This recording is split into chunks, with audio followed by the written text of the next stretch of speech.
창세기 강의 52번째 시간으로 두려워하지 말라라는 말씀으로 말씀을 전하겠습니다.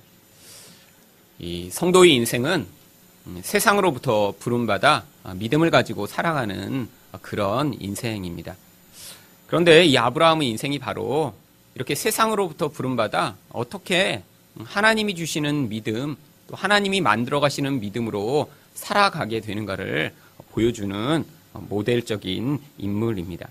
그렇기 때문에 아브라함처럼요, 우리 인생에서도 우리도 끊임없이 믿음을 요구받고요. 또한 그 믿음으로 말미암아 하나님이 원하시는 모습대로 살아가는 모습을 우리도 경험하게 되어 있습니다. 믿음이란 게 무엇이죠? 바로 이 세상에 눈에 보는 것에 의존하는 그 의존으로부터 벗어나는 것입니다. 바로 이 아브라함이 그런 믿음의 걸음을 지금 한 걸음씩 걸어가고 있는 것을 우리 성경이 오늘 묘사하고 있습니다. 특별히 1절에 보시면요. 이 이후에 여호와의 말씀이 환상 중에 아브라함에게 임하여 이르시되라고 말씀하는데요. 어떤 말씀이 주어지기 전에 바로 그 배경을 이후에라고 설명을 하고 있습니다. 이후에라는 것은요, 바로 이 앞장에 벌어진 사건들을 의미하는 것이죠. 14장에서는 아주 중요한 사건 3가지가 연달아 있었습니다. 첫 번째는 북쪽에서 내려온 그돌라오멜이라고 하는 연약군이 내려와 이 롯과 그 가족들을 다 붙잡아 갔는데요. 아브라함이 자기 집에서 길리운 종들 318명과 나가서 그 거대한 연합군을 무찌르고 롯과 또 나머지 사람들 그리고 재산까지 다 다시 되돌이켜 가지고 온 사건입니다.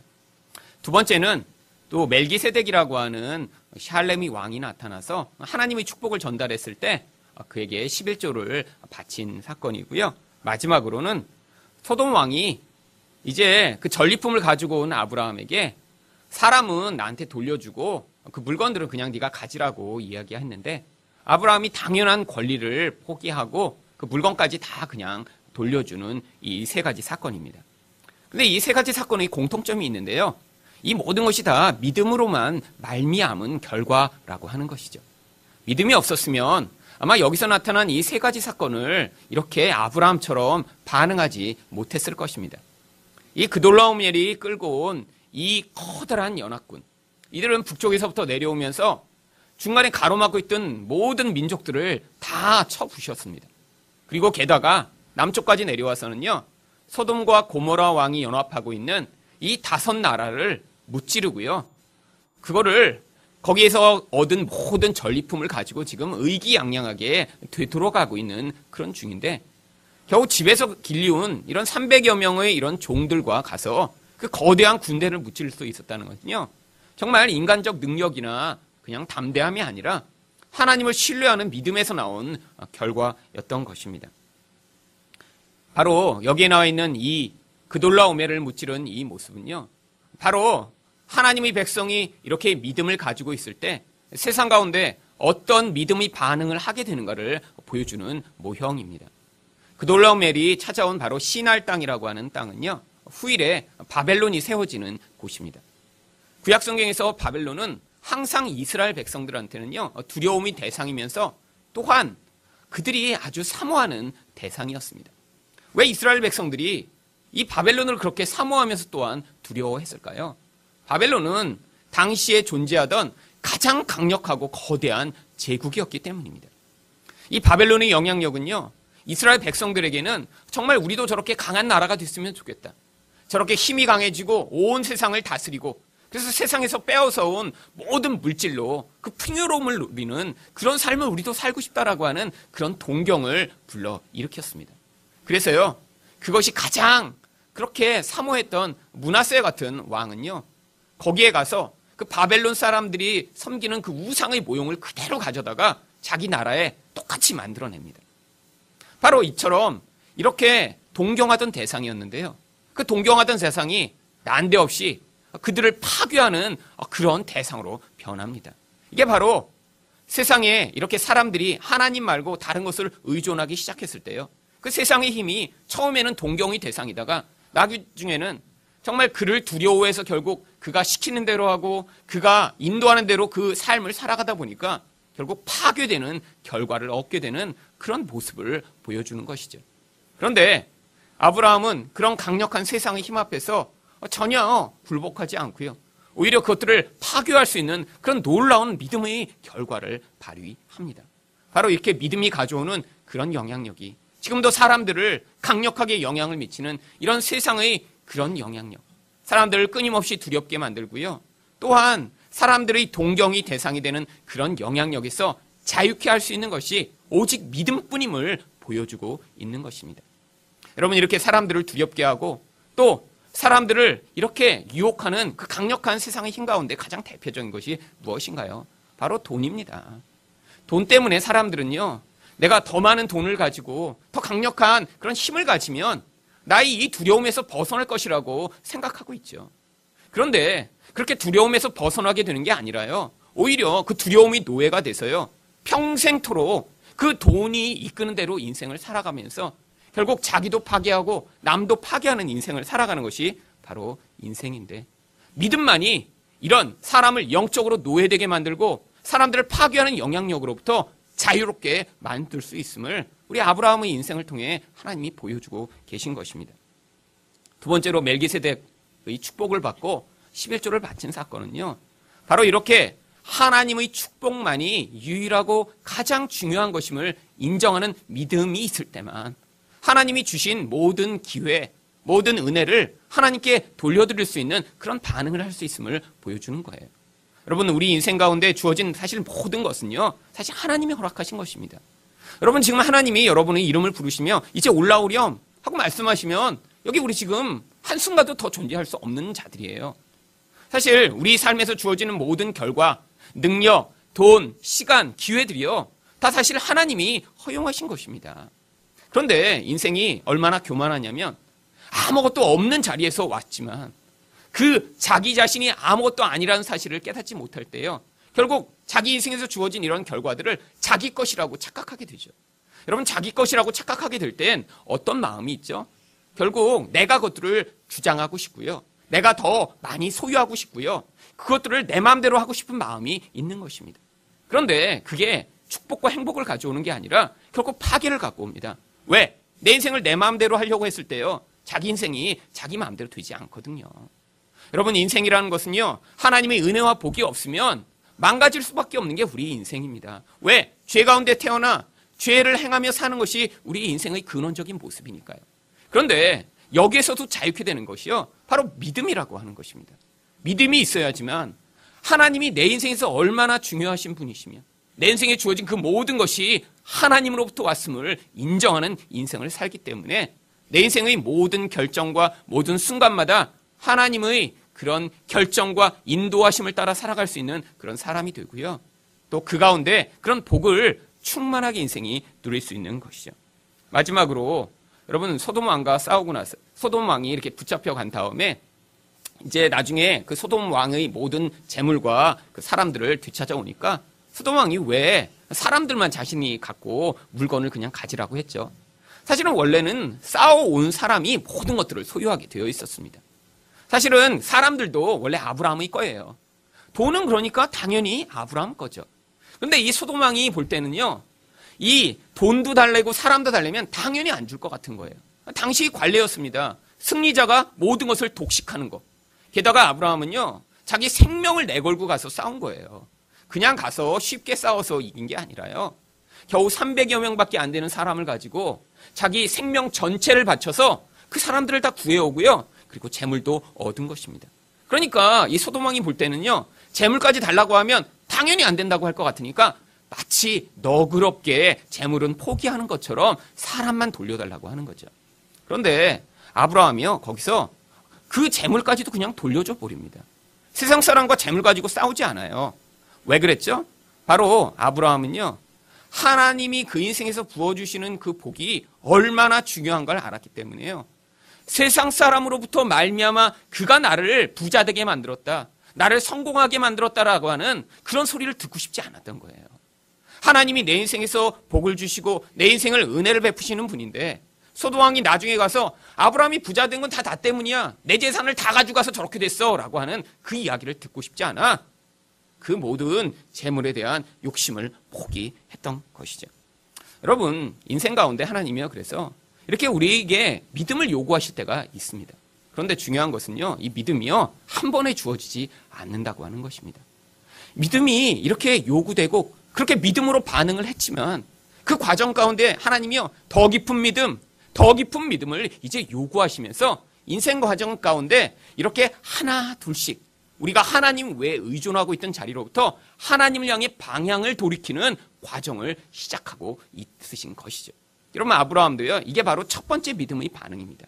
이후에 그러면 믿음이 완전히 성숙해졌나요? 아니요. 끊임없이 앞으로도 믿음을 시험받고 정말 하나님이 정말 하나님이시며 세상의 눈에 보는 것이 그렇게 의존할 만한 것이 아님을 고백하는 과정을 계속 걸어가야 했던 것입니다. 저도 20여 년 전에 이렇게 믿음의 여정을 시작했던 그 시기가 있었습니다.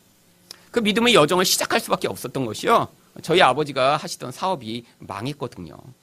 제가 원해서가 아니라요, 내가 뭐 믿음을 가지고 싶다가 아니라 상황적으로 도대체 우리 아버지도 의존할 수 없고 집안에 돈이 하나도 없으니까 아무것도 의존할 수 없는 상황이 그냥 제 인생에 닥쳐버린 것입니다. 그러니까요, 제 안에 이제 조바심이 나기 시작했습니다. 우리 아버지가 등록금 다 주시고 용돈도 주시고 그때까지 사업하시면서 이제 뭐 이전에는 그렇게 어렵지 않게 살았는데 갑자기 어려움이 닥치면서요, 정말 우리 아버지를 의존하지 못하게 되고 이제 집안에 이렇게 어려움이 생기니까요, 제 마음에 이제 내가 과외를 해서 이렇게 좀 돈을 벌어야겠다라고 하는 마음이 생겼습니다. 그래서요, 이제 과외를 구하기 위해 그 전까지는 뭐 과외를 했다 안 했다 이제 했는데 이제 고학년이 돼가면서 이제 공부를 해야 되고 그러니까 이제 과외를 그만뒀다가 집이 이렇게 어려워지면서 다시 과외를 구하기 위해요, 이제 뭐 주변에 이렇게 이제 과외자리 없냐고 그랬더니 과외자리가 없대요. 그래서 뭐 전단지 붙이면 뭐 금방 연락이 오겠지. 그래서 동네마다 다니면 이제 전단지를 다 붙였습니다. 그래갖고 뭐 여기서 이렇게 하고 뭐 수학 완전 정복, 영어 이렇게 하고 막 쫙 해갖고 막 저를 막 포장해갖고 막 올려놨어요. 이렇게 못한다고 하면 아무도 연락 안 할 거 아니에요. 잘한다고 막 포장해갖고 이렇게 갖고 쫙 붙여놨는데 전화가 안 오는 거예요.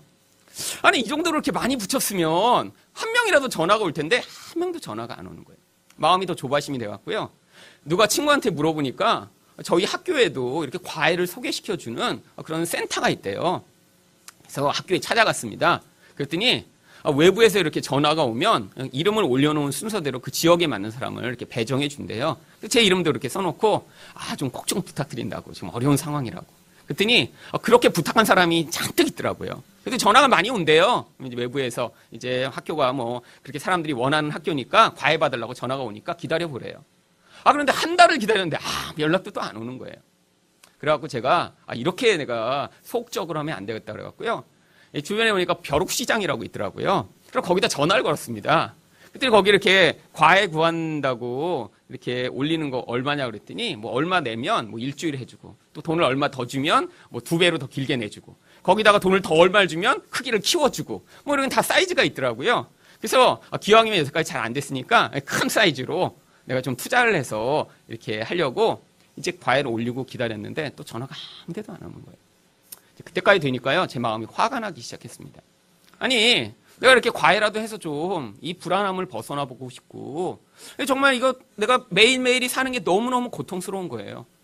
정말 돈이 집안에 없으니까요, 이 마음의 불안함과 초조함이 심해지니까 물론 1,000원, 2,000원 이게 부족한 건 아닌데도 사실 마을버스를 타고 다닐 그 용기가 없는 거예요. 내가 마을버스 250원을 내고 이걸 탔다가 다음 주쯤 돼서 돈이 다 사라지면 이게 지금 어떻게 될까 하는 불안함 때문에요, 학교를 갈 때도 지하철역에서 내려갔고요. 제가 다녔던 학교 지하철역은 학교 그 역이 아니고요, 거기서 한 1시간 걸어가야 되거든요. 근데 거기서도 버스를 못 타고 다닐 때가 있었어요.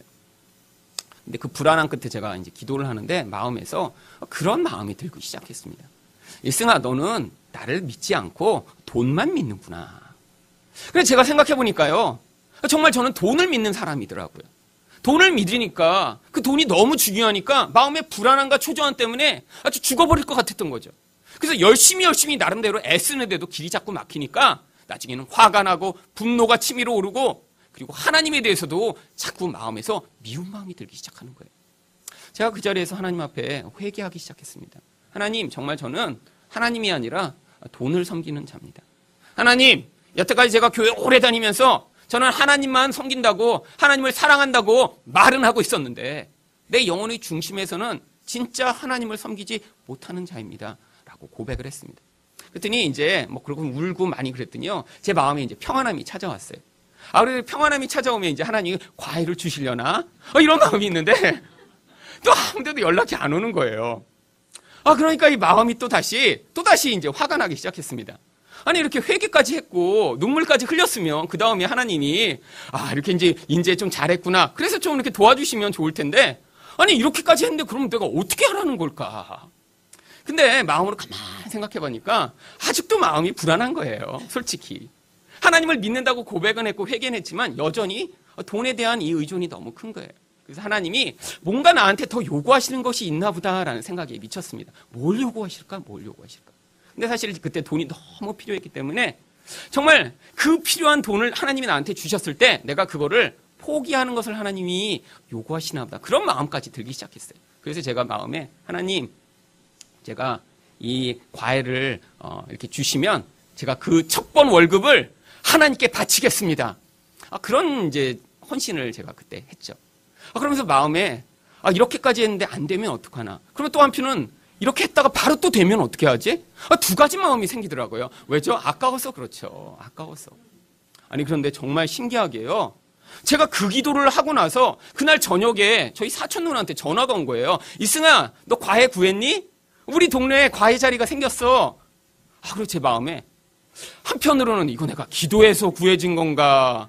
아니면 조금 하루만 더 기다릴 걸. 그래도요, 기도를 했으니까 어떻게 해요? 그래갖고요, 이제 그 과외집에 갔더니 이제 과외는 무조건 선불입니다. 그래서 과외비를 받았어요.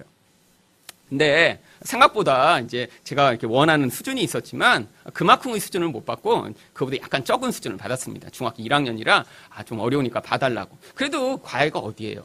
그래서 이제 과외비를 받아갖고 이제 이걸로 이제 바쳐야 되는데, 제가 그 당시 다니고 있던 교회는 아주 큰 교회였습니다. 그러니까 이 큰 교회에다, 나한테는 이게 피와 같은 돈인데 이 큰 교회에다 이걸 바치면 정말 아무 소용이 없을 것 같은 거예요. 근데 마침 제가 그때 다니고 있던 교회 그 부서의 목사님이 몇 개월 전에 이제 개척을 하셨어요.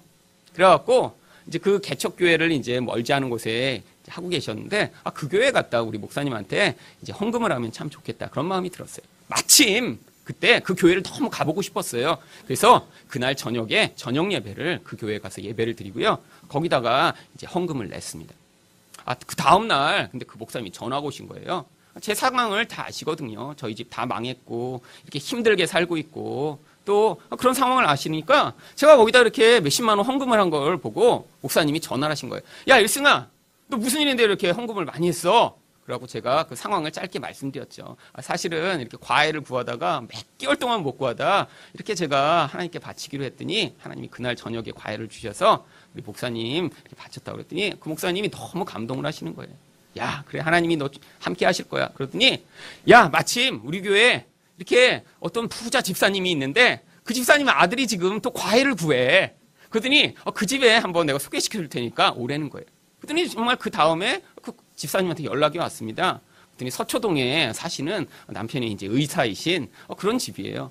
그래갖고 가서 이분은 뭐 보통 과외라면 이제 과외 여러 개를 한꺼번에 하잖아요. 뭐 영수 과외 뭐 이렇게 묶어서 하고 그러는데 이분은 영어만 가르쳐 주면 된대요. 그래서 한 과목만 하면 돈이 이렇게 작을 텐데 제가 여러 개 딴 것도 할 수 있다 그랬더니 아니, 영어만 그냥 하면 된대. 딴 과외는 딴 선생님이 있대요, 따로. 그래갖고 마음이 아쉬웠지만 그래서 그럼 영어만 잘 하겠다고 그렇게 했는데 주셨는데요. 아니, 돈이 소위 말하던 고액과외였던 거예요, 그게. 저는 예상도 못 했는데 사실은 그분은 그냥 평소에 과외를 부를 때 그좀 그렇게 많이씩 주셨나 봐요. 그래갖고 사실 딴 과외를 두세 개 하는 것만큼의 돈을 거기서 받으면서 제가 신학교 갈 때까지 사실 그 과외를 했습니다. 이렇게 하나님이요, 인생 가운데 믿음을 요구하실 때가 있어요. 근데 이렇게 한번 믿음을 요구받고 내가 믿음으로 반응했다고 해서 인생 가운데 이제 그때부터 모든 돈의 문제가 해결됐나요? 아니에요. 이게 시작이었고요. 그로부터 20여 년 동안 비슷한 과정을 계속 걸었습니다. 돈이 없으면 두렵고 떨고 힘들고 원망한 마음이 생겼다가 그 다음에 하나님이 주시면 또 감사하고 하나님밖에 없다고 이렇게 비굴하게 하다가 왔다 갔다 하는 이런 내 마음을 보면서 스스로도 너무 창피하고 부끄럽지만 그게 제 모습이에요. 왜죠? 인간이기 때문에. 눈에 보는 것을 의존하지 않으면 두려운 존재이기 때문에. 하지만 하나님이 그렇게 왔다 갔다 하며 살아가는 제 인생을 불쌍히 여기며 하나님은 신실하게 이제까지 인도해 오셨던 거예요. 지난 20여 년을 그렇게 살았더니요, 이제야 제가 돈이 없어도 불안하지 않고 돈이 있어도 그걸 의존하지 않고 하나님이 그 돈을 가지고 제게 말씀하신 대로 반응하고 살아갈 수 있는 그런 인생으로서의 그런 걸음을 걷기 시작한 것입니다. 여러분, 지금 보니까요, 하나님이 그렇게 20여 년 전부터 제 인생에 개입해 오셨던 게요, 너무너무 감사하고 은혜로운 거예요. 만약에 그때 개입 안 해 오셨더라면 여전히 지금 개척교회를 하면서 사실 돈 때문에 맨날 고민하고 힘들어하고 걱정하고 불안해하고 산다면 여러분도 똑같이 같이 불안해하실 거 아니에요.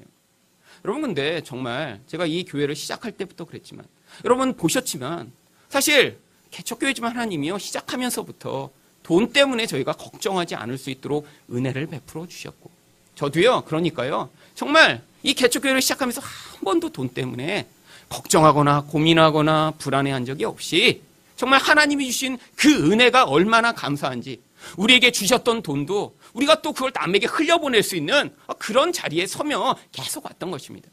그래서 저희가 작년에 사실은 이제 오늘 이 5월 31일이잖아요. 정말 작년 5월 31일이 저희가 여기서 창립한 날입니다. 그런데 사실 그때부터 시작해서 작년에 이제 6월, 7월, 8월, 12월까지 마쳤을 때 1년 동안 저희한테 주셨던 그런 하나님의 재정 가운데 저희가 또 여명학교라든지 또 북한 사역을 하는 선교사님이라든지 이렇게 흘려보낸 돈이 작년 6개월 동안 3천만 원이 넘었던 것이죠. 여러분, 만약에 돈에 제가 매여 있었으면요, 이 개척교회 앞으로 어떻게 될지 모르는데 사실 그 돈 들어온 거 저희가 꼭꼭 가지고 저희만 위해서 썼을 텐데 하나님이요, 저뿐 아니라 저희 교회도 이렇게 돈의 메인바 된 데서 자유롭게 돼서 우리에게 주신 그 하나님의 은혜를 하나님이 나라의 확장을 위해 흘려보낼 수 있도록 지금 만들어가고 계신 줄 믿습니다. 여기 계신 모든 성도분들이 이렇게 믿음의 여정을 시작하게 되었을 때 과정에서는 힘들지만요, 하나님이 그 열매를 맛보게 하실 때는요, 그것처럼 풍요롭고 또 놀라운 은혜가 없는 것이죠. 여러분, 그런데 그렇게 이제 하나님께 믿음을 반응하는 단계에 섰을 때 하나님이 그때 주시는 새로운 말씀이 있습니다. 그 말씀을 통해서 진정 사람들은 세상에 대한 두려움에 매여 살아가는데요, 우리는 그 말씀을 들을 때 이 두려움에서 벗어날 수 있는 것이죠. 바로 그러면 어떻게 세상을 두려워하지 않고 우리가 하나님을 믿을 수 있나요? 첫 번째로 하나님의 보호하심을 믿어야 합니다.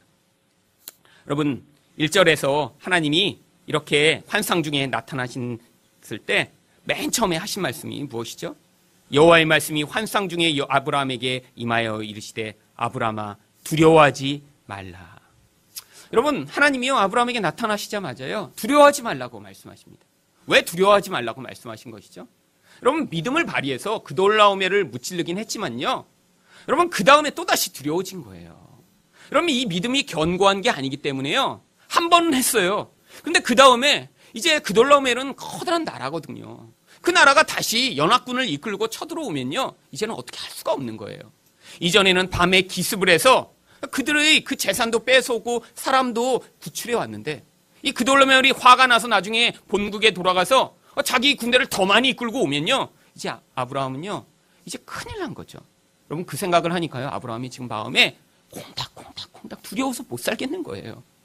여러분, 바로 이렇게 믿음을 발휘했다고 해서요, 금방 모든 것에 대한 태도가 변하는 것이 아닙니다. 믿음을 발휘해 어떤 결과를 맛봐요. 그런데 상황이 조금만 변하면요, 또다시 두려워지고 걱정하게 되는 게 우리 마음이죠. 그러니까 하나님이요, 아브라함에 나타나셔서 두려워하지 말라라고 말씀하신 것입니다. 여러분, 하나님은요, 우리 마음이 두려워하는 거 다 아세요. 괜찮아요. 여러분, 두려운 게 우리의 모습이고요, 하나님이 우리가 두려워한다고 너는 내가 이렇게 은혜를 줬는데 여전히 무서워하냐? 라고 말씀하시지 않고요. 내가 안다, 내가 안다. 걱정하지 마라. 두려워하지 마라. 내가 너희 인생을 지키고 있고 내가 너와 함께 한다라고 하나님이 말씀해 주시는 거예요. 여러분, 이 음성을 들어야 우리 마음에는 끊임없이 유동하는 그 요동함을 하나님이 말씀으로 잠잠케 하며 우리 인생을 걸어갈 수 있는 것입니다. 하나님이 그런데 또 무슨 말씀을 해주시죠? 나는 내 방패다라고 말씀하세요. 여러분, 히브리어로 이 구절을 읽으시면요, 원래 히브리어에는 나는이라고 하는 이렇게 자기 인칭 대명사를 원래 쓰지 않아도 됩니다. 방패다라고 하는 단어 안에 나라고 하는 게 명확하게 들어가 있거든요. 근데 하나님은 여기서요, 일부러 평소에는 잘 사용하지 않는 나는이라고 하는 단어를 말씀하세요. 무슨 얘기예요?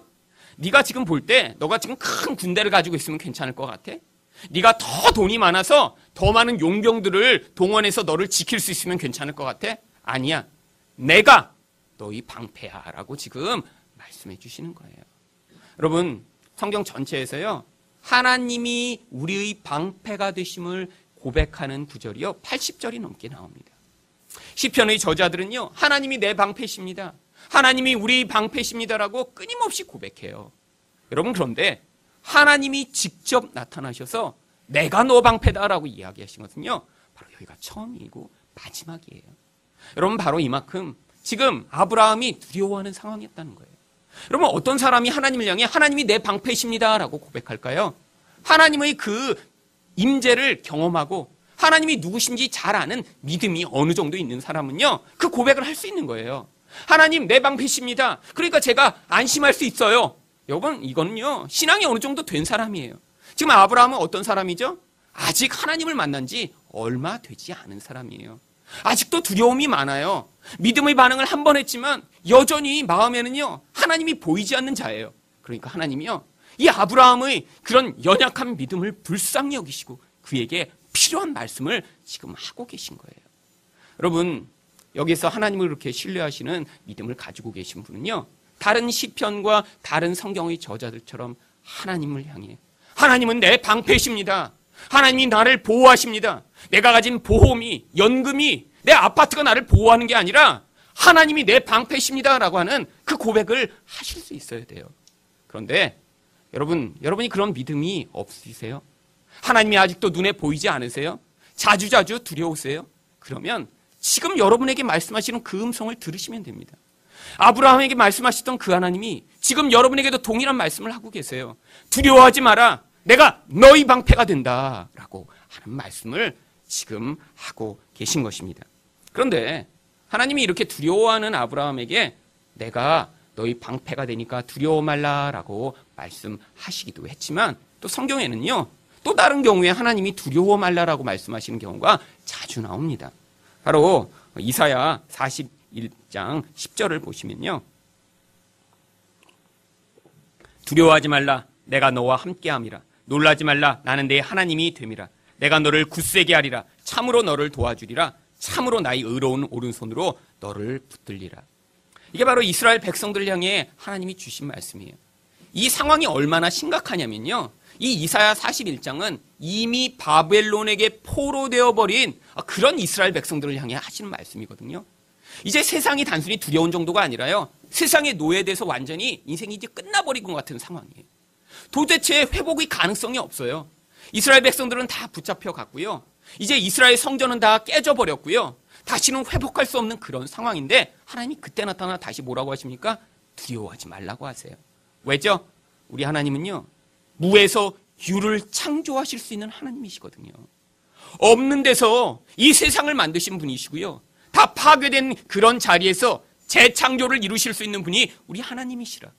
그런 우리는 그 하나님을 믿지 못하지만 하나님은 우리 그 눈을 열어 믿음으로 없는 데서 있는 것을 가능케 하시는 하나님을 믿도록 두려워하지 말라고 말씀하시는 거예요. 여러분, 여러분 인생이 다 파괴된 것 같으세요? 세상에 예전에는 늘 두려워서 끌려가다가 이거 해야 된다, 저거 해야 된다 하고 하다가 여러분 거기서 무너진 것 같으세요? 하지만 걱정하지 마세요. 여러분이 하나님의 백성인 게 확실하다면요, 하나님이 여러분 인생에 반드시 개입해 오실 거예요. 그리고 그 무너진 자리에서 하나님이 반드시 여러분을 회복시키셔서 하나님의 능력이 얼마나 크고 놀라운가를 우리 인생에서 반드시 우리가 고백하도록 만드실 거예요. 여러분, 그런데 하나님이요, 또 다른 경우에 두려워하지 말라고 말씀하시는 경우가 있습니다. 바로 창세기 26장 24절이에요. 그 밤에 여호와께서 그에게 나타나 이르시되 나는 내 아버지 아브라함의 하나님이니 두려워하지 말라. 여러분, 하나님이 나타나실 때요, 그 하나님의 임재 앞에서 두려워 떨던 자들을 향해 하나님은요, 두려워하지 말라라고 말씀하세요. 왜죠? 우리 하나님 자체가 그만큼 거룩하고 위엄 있고 놀라운 분이시기 때문이에요. 사람들은 하나님이 임재할 때 그 앞에서 벌벌 두려워 떨었습니다. 대표적인 경우가 바로 이사야입니다. 이사야 6장 5절을 보시면 화로다 나여 망하게 되었도다. 나는 입술이 부정한 사람이요 나는 입술이 부정한 백성 중에 거주하면서 만군의 여호와이신 왕을 배웠음이로다 하였더라. 여러분, 이사야는요, 선지자입니다. 하나님을 이미 잘 알고 있던 자예요. 그래서 이사야 1장에서부터 백성들의 죄를 지적하면서요, 하나님의 그런 거룩하심과 영광을 선포하던 자예요. 그런데 그가 하나님의 임재를 강하게 경험하니까요, 그 앞에서 벌벌 떨며 내가 이제 죽었구나, 난 이제 끝장이구나 라고 그런 고백을 합니다. 여러분, 이게 하나님의 임재가 가져오는 그런 두려운 경험이죠. 여러분, 왜 하나님이 이렇게 우리에게 하나님의 그런 위엄과 영광을 보여주시는 것이죠? 바로 우리가 믿음이 없을 때 하나님 말고 다른 것을 너무 두려워하기 때문이에요. 두려워한다는 건 그게 힘이 있다고 인정하는 거고요, 그게 중요하다고 고백하는 거고요, 그게 하나님보다도 강하다고 그렇게 신앙 고백을 하는 것입니다. 하나님이 그래서 우리 인생 가운데 하나님이 눈에 보이지 않지만 무엇보다 중요하고 강하신 분이심을 경험할 수 있도록 우리 인생에 그렇게 다가오시는 경우가 있는 거예요. 여러분, 하나님 경험을 해야 이 세상을 두려워하지 않을 수 있습니다. 근데 하나님이 단순히 무섭고 하나님이 우리를 심판하시기 때문에 두려운 게 아니에요. 여러분, 두려워하다라고 하는 이 단어는요, 성경에서 또 경외하다라고 하는 단어로 똑같이 번역되고 있는 단어입니다. 하나님을 두려워하는데요, 그냥 두려워하라고 성경은 이야기하지 않아요. 왜? 그냥 어떤 힘 있는 자는 두려워할 수 있어요. 그가 강하기 때문에, 나를 파괴하기 때문에 무서워서 두려워할 수 있어요. 근데 우리 하나님은 그렇지 않다는 거예요. 하나님을 두려워할 때는요, 그 하나님이 가지시는 능력뿐 아니라 그분이 얼마나 큰 사랑을 가지고 우리를 반응하시는 분이신가 알기 때문에 사랑을 가진 마음으로 하나님을 두려워하는 거예요. 그래서 적절한 단어를 찾다가 한자어로 경외라고 하는 단어로 그냥 쓴 것입니다. 아주 좋은 단어예요. 영어에는요, 이런 한자어를 결합할 수가 없으니까요, 그냥 똑같이 두려워하다, fear라고 하는 똑같은 단어를 씁니다. 근데 한글 성경에는요, 이런 한자어로 바꿔 하나님을 경외하라, 여호와를 경외하라라고 우리에게 선포하고 있죠. 그래서 시편 5편 7절에 보시면요, 오직 나는 주의 풍성한 사랑을 힘입어 주의 집에 들어가 주를 경외함으로 성전을 향하여 예배하리이다. 여러분, 시편의 기자들이 뭐라고 이야기합니까? 내가 하나님 이 집에 계속 거하고 싶습니다. 하나님을 만나고 싶습니다. 근데 왜 만나고 싶어요? 그 사랑하시는 하나님이 나를 이해하고 나를 품어주실 수 있고 나에게 은혜를 베푸시는 분이심을 알기 때문이에요. 여러분, 하나님에 대한 경외는요, 하나님의 힘에 대한 단순한 동경이 아닙니다. 하나님이 우리를 향해 얼마나 큰 사랑으로 반응하시는 분이신가를 알기 때문에 반응하는 그 반응이죠. 그럼 바로 이 경외로부터 또 세상을 두려워하지 않을 수 있는 또 다른 힘이 나오는 것입니다. 바로 두 번째로 하나님만을 사모해야 세상을 두려워하지 않을 수 있습니다. 하나님이 아브라함에게 1절 마지막에 뭐라고 말씀하시죠? 나는 너희 지극히 큰 상급이니라. 여러분, 이 상급이라고 하는 단어는요, 보상이라는 뜻이기도 하고요, 혹은 어떤 일을 하고 받는 그런 급여인 거예요. 여러분, 왜 하나님이 내가 너희 상급이다라고 얘기하시죠? 바로 아브라함이요, 지금 돈을 포기했거든요. 사실 지금 그 소돔 왕이 가지고 있던 그 재물을 자기가 그냥 가졌으면요, 자기가 그 지역에서 왕처럼 살 수 있는 거예요. 여러분, 한 도시가 갖고 있던 재물입니다. 그 재물을 내가 뺏어왔거든요. 내 거예요. 그러니까 내가 왕이 될 수 있는 아주 중요한 기회입니다. 근데 그걸 포기하고 났는데요, 포기할 때는 믿음으로 포기했어요. 왜죠? 바로 전에 멜기세덱이 와서 축복을 했거든요. 창세기 14장 19절을 보시면요, 그가 아브라함을 축복하여 이르되 천지의 주제이시오 지극히 높으신 하나님이여 아브라함에게 복을 주시옵소서. 이 축복을 받을 때는요, 맞아, 우리 하나님이 천지의 주제시지, 우리 하나님이 높으시지, 우리 하나님이 모든 걸 주관하시지, 믿음이 막 생겼던 거예요. 그래갖고요, 아브라함이요, 소돔 왕에게 이야기할 때 뭐라고 이야기합니까? 창세기 14장 22절을 보시면요. 아브라함이 소돔 왕에게 이르되 천지의 주제이시오 지극히 높으신 하나님 여호와께 내가 손을 들어 맹세하노니. 아니, 말씀을 듣고 나서 그 말씀을 이게 내가 품은 거예요. 맞아. 우리 하나님이 그렇지. 그래서 똑같이 얘기하는 거예요. 근데 이때가 바로 믿음이 잠깐 들어왔을 때예요. 여러분, 교회에서도 이렇게 설교를 듣고 나면 믿음이 잠깐 들어왔다가 이제 문 열고 나가면서 이제 희미해지기 시작하다가 이제 집에 가서 이제 완전히 사라지는. 근데 지금 아브라함도 방금 축복을 받았어요. 그러니까 지금 믿음이 막 충전해서 와, 우리 하나님이 천지의 주제시여 이렇게 해서 포기했는데, 포기하고 나니까 다시 아까운 마음이 든 겁니다. 그러니까 하나님이 그때 나타나셔서 뭐라고 그러세요? 내가 너희 큰 상급이다. 내가 진짜 중요한 거야. 라고 말씀해 주시는 거예요. 여러분, 근데 이런 음성을 누가 들을 수 있죠? 믿음으로 포기해 본 사람이 들을 수 있는 거예요. 여러분, 지금 그 음성을 듣고 있지 못하시다면요, 지금 포기 한 번도 안 하신 거예요. 맨날 내 거는 내 거야. 남의 것도 내 거가 되고 싶어. 이 마음으로 살고 있으니까 지금 하나님이 나타나셔서 내가 너희 큰 상급이다, 이런 말씀을 지금 안 하고 계신 거예요. 여러분, 근데 포기하면요, 하나님 말씀하세요. 왜죠? 포기하면요, 이게 막 항상 즐겁고 행복한 게 아니라요, 포기할 때는 이게 원래 우리는 포기 잘 못합니다.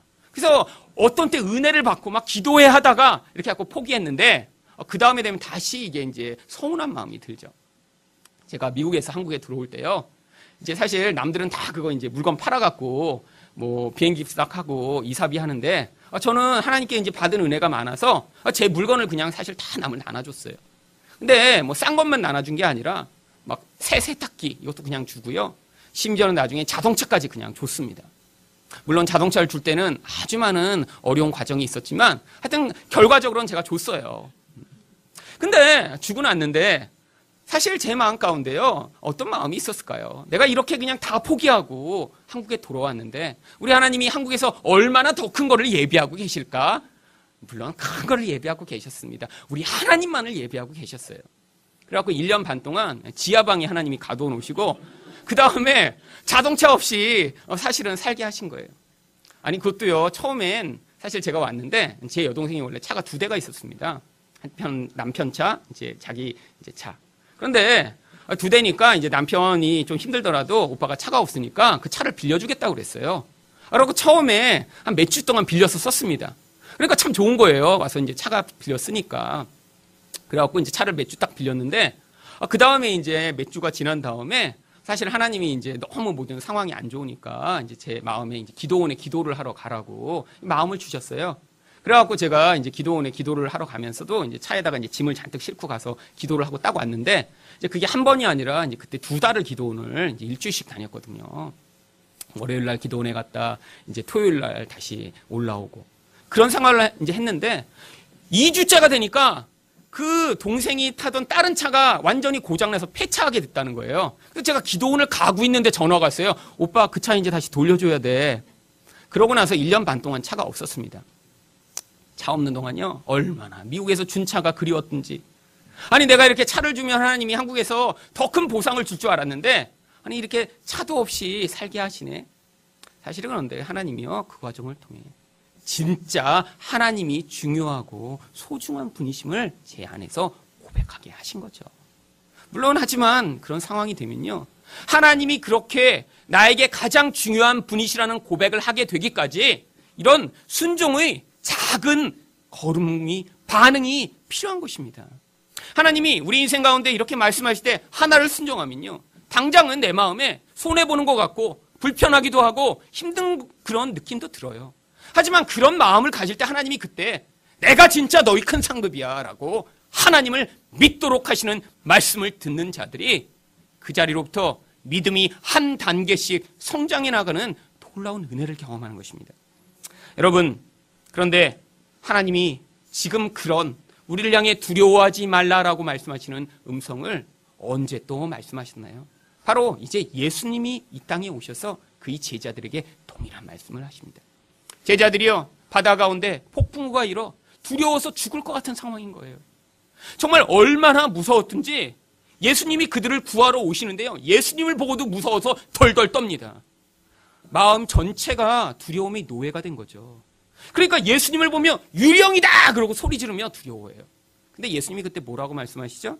마태복음 14장 27절입니다. 예수께서 즉시 이르시되 안심하라 나니 두려워하지 말라. 여러분, 이게 단순히 나니까 두려워하지 말라라고 하는 말씀이 아니에요. 여기서 나니라고 하는 말씀은 바로 예수님이요, 구약의 하나님이심을 보여주시는 에고 에임이 내가 구약의 바로 그 여호와다. 그런데 이제 내가 육화되어 너희한테 나타났다라는 거 하는 사실을 가르쳐 주시는 말씀이에요. 여기서 나니라고 하는 이 헬러 에고 에이미가 바로 구약에서 나는 여호와다라고 하나님이 말씀하신, 히브리어로는 에흐에, 아시어로 에흐에라고 부르는 것을 헬라어로 그대로 번역한 거예요. 구약에서는 그 하나님이 제자들이 가까이 볼 수 없었어요. 사람들이 그 하나님을 만나고 싶었지만 만날 수 없었어요. 그런데 그 하나님이 이제는 우리와 함께 계신 하나님으로 오신 것입니다. 그리고 우리를 향해 말씀하시에요. 나다! 구약에서 니네가 그렇게 만나고 싶었던 그 여호와가 나니까 이제 두려워하지 말아라. 여러분, 우리 인생을 그렇게 두렵게 하는 이 세상, 우리 인생을 그렇게 두렵게 하는 그 죽음에 대한 공포, 미래에 대한 두려움, 우리 예수님이 십자가에서 그 모든 것들을 해결해 주셨습니다. 여러분, 그래서 우리를 향해 뭐라고 말씀하시죠? 요한복음 16장 33절이에요. 이것을 너희에게 이르는 것은 너희로 내 안에서 평안을 누리게 하려 함이라. 세상에서는 너희가 환난을 당하나 담대하라. 내가 세상을 이기었노라. 여러분, 우리 예수님이요, 십자가에서 죽음을 이기셨어요. 세상을 이기셨어요. 우리를 두렵게 하는 모든 권세를 이기셨어요. 여러분, 이거를 믿으라는 거예요. 여러분에게 어떤 좋은 일이 일어나서 믿는 게 아니에요.